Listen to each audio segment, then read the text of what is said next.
You want to talk plants?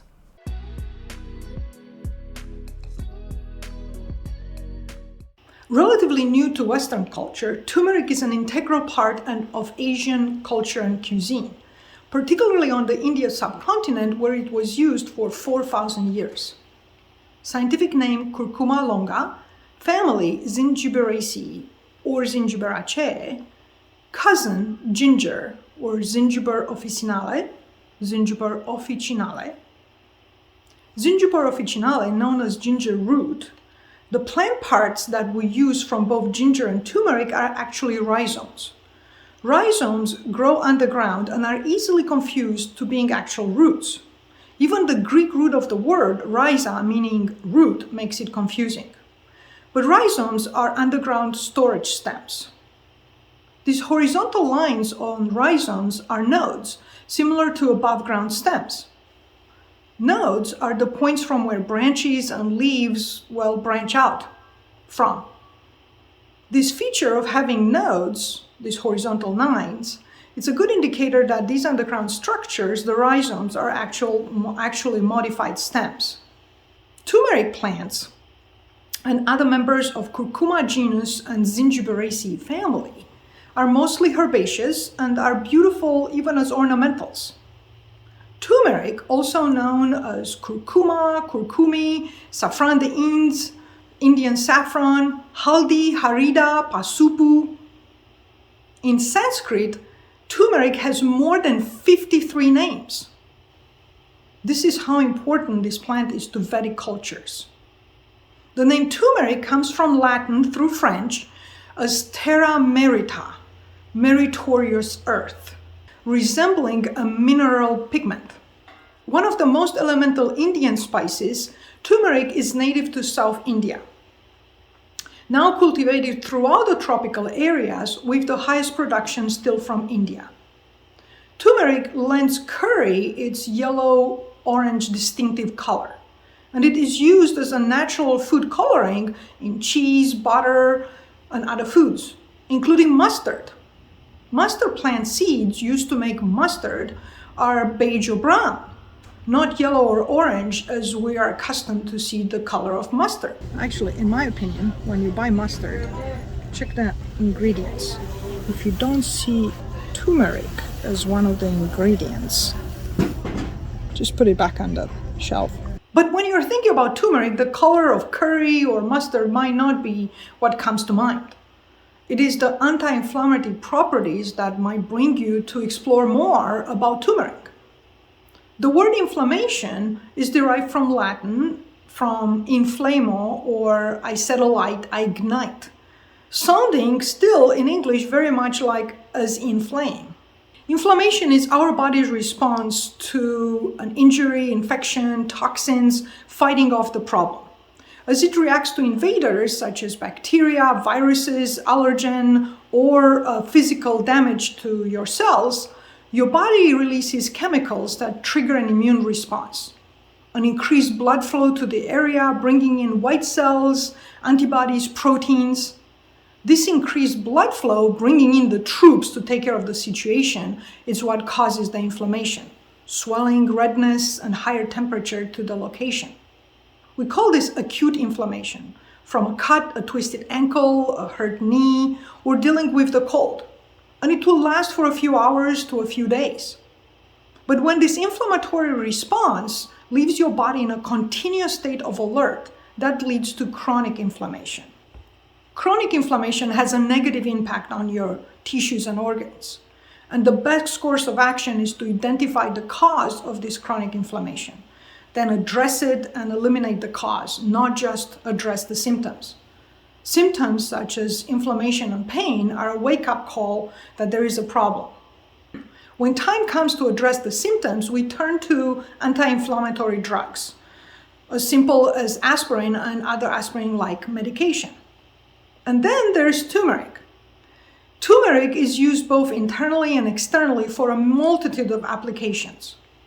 Curcumin, the main ingredient found in turmeric, it's considered to have antibacterial, antiviral, antifungal properties, and it is considered a natural immunity booster. Integrating turmeric consumption can give relief from a cold, cough, sore throat, sinus, and joint inflammation. It might even control blood sugar levels. Due to its blood-thinning properties, turmeric is considered to improve heart health. It is full of antioxidants, and turmeric is considered to prevent cancers and Alzheimer's. A small amount of turmeric might improve liver function, helping the body get rid of toxins, which in turn will give your skin a healthier glow. It is important to choose a reliable source of turmeric, preferably organically or ecologically grown. Also emphasizing on the small amounts. Too much, even of a good thing, could be damaging to your health. My suggestion of integrating turmeric in your life. Make a mixture of the following plant powders: turmeric, ginger, cinnamon, and black pepper on a 6:1:1:2 ratio. Meaning 6 teaspoons of turmeric, 1 teaspoon of cinnamon, 1 teaspoon of ginger, and a half a teaspoon of black pepper. Keep this in a jar in the pantry and use it in a soup, in a stew, bread dough, or how about this beautiful golden rice? Here I add some extra black pepper. In warm milk, or maybe oat milk, coconut milk, kefir, or a drinkable yogurt, or simply in hot water. If it tastes terrible to you, add honey, maple syrup, or lemon juice. Start with small amounts, as little as 1/8 of a teaspoon in a glass of hot water. Starting small is a good idea for a couple of reasons. One, you want your digestive system to get used to it, as well as your taste buds.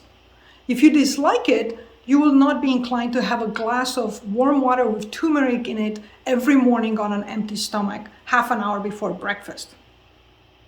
When using turmeric, most of the active ingredient, curcumin, will go just right through your system with very little absorption. In order to increase the level of bioavailability, or how much of this curcumin active ingredient is actually accessible by your body, you use other chemicals that will help retain more of the ingested curcumin. In this case, the synergistic interaction between multiple herbals, ginger, cinnamon, black pepper, is what works. People in areas where turmeric was used for thousands of years have discovered many such combinations. Here we use ginger, cinnamon, and especially black pepper.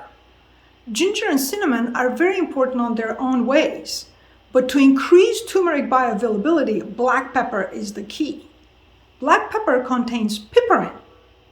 Besides additional herbals that improve bioavailability, healthy lipids also help curcumin absorption, probably making coconut milk a great option. Experiment with what you would like, and more importantly, with what your body tolerates. Cautions.